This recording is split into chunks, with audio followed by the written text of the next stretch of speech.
दर्शक बंधुगण আসসালামু আলাইকুম। धाने किन्तु गांधी पोका मारात्मक क्षति करे जेटा धानेर किन्तु चिटा करे देय एबं धाने एक धरनेर छत्राकेर आक्रमण घटे जार कारणे सेई धान थेके जे दाना तार तैरी हय अर्थात चाउल जेटा तैरी हय सेटा किन्तु तेतो लागे एबं बिस्वाद हये जाय। तो गांधी पोका ताड़ानोर जन्य किन्तु आमरा नानान रकमेर प्रযুক্তি व्यवहार करी, नानान रकमेर कीटनाशक व्यवहार करी करे किन्तु आमरा एई गांधी पोकाटा ताड़ानोर व्यवस्था करी। बाट आजकेर এই ভিডিওতে আমি আপনাদের দেখাবো কিভাবে কোনো কীটনাশক ছাড়াই মাত্র 10 টাকায় আপনি আপনার ধানের জমি থেকে গান্ধী পোকা সরাবেন এবং এটা কিন্তু একবারে চিরস্থায়ী বন্দোবস্তের মতো। মানে একবার যদি আপনি এই কাজটা যদি করেন তাহলে কিন্তু আপনার ধান থেকে গান্ধী পোকা চিরতরে চলে যাবে আর কোনোদিনও আসতে পারবে না।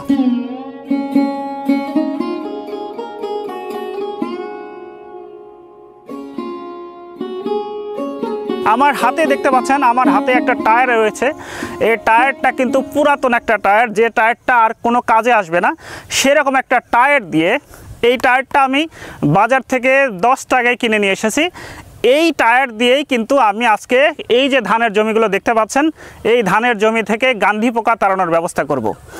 দর্শক বন্ধুগণ আপনারা জানেন যে গান্ধী পোকা নিজে কিন্তু গন্ধ ছড়ায় বাট নিজে কিন্তু আবার সে কিন্তু গন্ধ সহ্য করতে পারে না।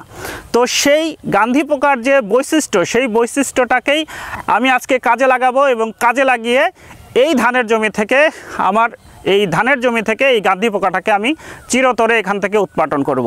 তো কিভাবে কাজটা করি সেটা আপনাদের আজকে দেখাবো, যার কারণে এই ভিডিওটা তৈরি করছি। এই যে দেখুন একটা টায়ার রয়েছে আমার হাতে, এই টায়ারটাকে এই টায়ারটা দিয়েই আমার এই জমি থেকে গান্ধী পোকা আজকে চিরদিনের মতো এখান থেকে বিদায় করে দেব। তো কিভাবে সেই কাজটা করি দেখতে চাইলে ভিডিওর শেষ পর্যন্ত আমাদের সাথেই থাকুন। দর্শক বন্ধুগণ দেখুন এই যে টায়ারটা একটু আগে আমি আপনাদের দেখালাম, যে টায়ারটা দেখালাম এই টায়ারটা কিন্তু আমরা আজকে এখানে জ্বলাই দেব। মানে টায়ারটা জ্বালাবো এবং টায়ার পোড়ার যে একটা গন্ধ বের হবে এই টায়ার পোড়ার গন্ধ থেকেই কিন্তু এই গান্ধী পোকাগুলো এই এলাকা থেকে একবারে চলে যাবে। মানে কোনো দিনও আর তারা এখানে আর ব্যাক করবে না। কারণ গান্ধী পোকার একটা স্বভাব আছে, এটা আপনারা হয়তো জানেন, সেটা হলো যে গান্ধী পোকা একবার যদি কোনো এলাকা থেকে যদি চলে যায় তাহলে কিন্তু সেখানে আর কাম ব্যাক করে না। যে কারণে এই সুযোগটা আজকে আমরা কাজে লাগাবো। আমার সাথে আছে আমার চাচা রব্বানী এবং আমার বড় ভাই শফিক ভাই। হ্যাঁ, আমরা সবাই মিলে এই কাজটা করতেছি। দেখি চাচা তুমি আগুন লাগাও। এই টায়ারটাতে অ্যাকচুয়ালি সরাসরি লাইটার দিয়ে আগুন জ্বালানো একটু কষ্ট, যে কারণে আমরা আগে একটা টিউব নিয়েছি, টিউবের সাথে আগে আগুন লাগাবো। দর্শক বন্ধুগণ আপনারা কিন্তু জানেন গান্ধী পোকা ধান যখন দুধ অবস্থায় থাকে, ধানে যখন দুধের মতো অবস্থা যখন থাকে সেই ধানে কিন্তু এই গান্ধী পোকাগুলো আক্রমণ করে এবং গান্ধী পোকা আক্রমণ করার ফলে সেই ধানের থেকে সে দুধের মতো যে রস সেই রসটা চুষে চুষে খেয়ে ফেলে এবং সেখানেই সে আবার মল ত্যাগ করে। এই মল ত্যাগ করার কারণে সে জায়গাটা কিন্তু কালো হয়ে যায় এবং কালো হওয়ার ফলে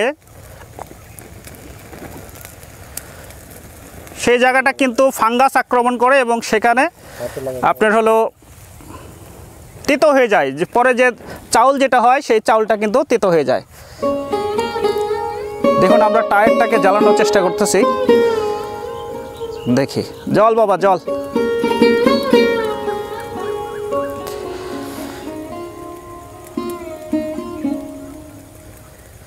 মাত্র 10 টাকায় কোনো কীটনাশক ছাড়াই ধানের জমি থেকে আমরা গান্ধী পোকাগুলো আজকে সরাবো। একটা কথা বলে রাখি, সেটা হলো গান্ধী পোকা আপনার ধানে আক্রমণ করেছে এটা আপনি বুঝবেন কি করে। আপনি যদি ধানের জমির আইল দিয়ে যদি চলাফেরা করার সময় দেখবেন আম গাছে যেরকম একটা হপার পোকা থাকে, যখন আম গাছে উঠি তখন কিন্তু ফটফট শব্দ হয়, তারা কিন্তু শব্দ করে চলে যায়। তা আপনি যখন আইল দিয়ে যখন হেঁটে যাবেন তখন দেখবেন ওই জমিতে যদি আপনার গান্ধী পোকার আক্রমণ থাকে তাহলে এই গান্ধী পোকাও সেম রকমের শব্দ করবে। এবং আপনার ধান যখন দুধ অবস্থায় থাকে তখন দেখবেন যে ধানের কিন্তু এই যে দেখুন একটা জিনিস দেখায়, ধান কিন্তু এরকম চিটা হয়ে যাবে, ঠিক আছে। তবে এই চিটাটা কিন্তু এটা মাজরা পোকা কাটার কারণে হয়েছে, বাট এই গান্ধী পোকা যদি করে তাহলে কিন্তু এটা পুরো ধানটা চিটা হয় না। এই জন্য আমরা কিন্তু অনেক সময় বিভ্রাটের মধ্যে পড়ে যাই, যেটা আসলে পোকায় কাটলো না গান্ধী পোকা এখান থেকে রস চুষে খেলো, যে কারণে গান্ধী পোকার আক্রমণটা কিন্তু সহজে বোঝা যায় না। একদম মাথায় দেখবেন যে এই যে দেখুন ধানের মাথায়, এই যে দেখুন ধানের মাথায় এই জায়গাটায় দেখুন, এই জায়গাটায় দেখুন গান্ধী পোকার আক্রমণে এখান থেকে রস চুষে খেয়ে ফেলেছে, যার কারণে এই জায়গাটায় কিন্তু কালো হয়ে গেছে। এই যে দেখুন, এই যে দেখুন কালো হয়ে গেছে।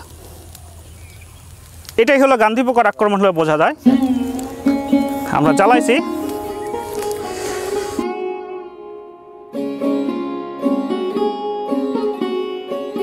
এই টায়ার পোড়া দেওয়ার অর্থ হলো গান্ধী পোকার, যেটা আগেই বলেছি, গান্ধী পোকার স্পেশাল বৈশিষ্ট্য হলো এরা নিজেরা গন্ধ ছড়াবে, বাট এরা কিন্তু আবার গন্ধ সহ্য করতে পারে না। এই টায়ার পোড়ার যে দুর্গন্ধ যেটা বের হবে, এই দুর্গন্ধ যদি আমি এই জমির চারিদিক দিয়ে যদি একবার দুইবার ঘুরে আসি, তাহলে এই জমির পাশে কিংবা এই জমির আশেপাশে যত গান্ধী পোকা আছে সবগুলো পোকা এখান থেকে দৌড়ে পালাবে। সোজা কথা, এখানে 1 সেকেন্ড আর দেরি করবে না। সেরকম একটা কাজ আমি করতেছি মাত্র 10 টাকায়।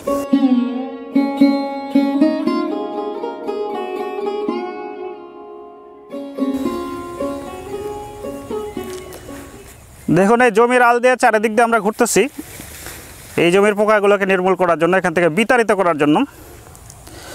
তবে অনেকে আবার মনে করতে পারে যে গান্ধী পোকা তো আজকে না হয় এখান থেকে বের করে দিলাম, পরে আবার আসবে কিনা। তাদের জন্যই বলছি গান্ধী পোকা কিন্তু আবারও বলেছি যে একবার যেখান থেকে চলে যায় সেখানে কিন্তু আর কাম ব্যাক করে না।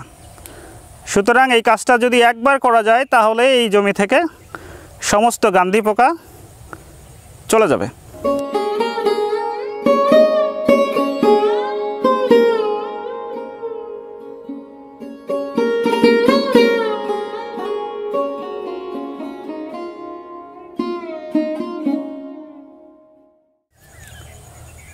তো প্রিয় কৃষক ভাই, আপনার ধানের জমি যদি এখন এই অবস্থায় যদি থাকে, দুধ ধান অবস্থায় যদি থাকে, তাহলে আমি যে প্রসেসটা আজকে আপনাদের দেখালাম সেই প্রসেসটা যদি আপনি মেনটেন করেন আপনার জমিতে, যে কোনো ধানের জমিতে, তাহলে কিন্তু আপনার এই গান্ধী পোকা নির্মূলের জন্য যে হাজার হাজার টাকা আপনারা যে ব্যয় করতেছেন, খরচ করতেছেন এই গান্ধী পোকা নির্মূল করার জন্য, সেটা কিন্তু লাগবে না।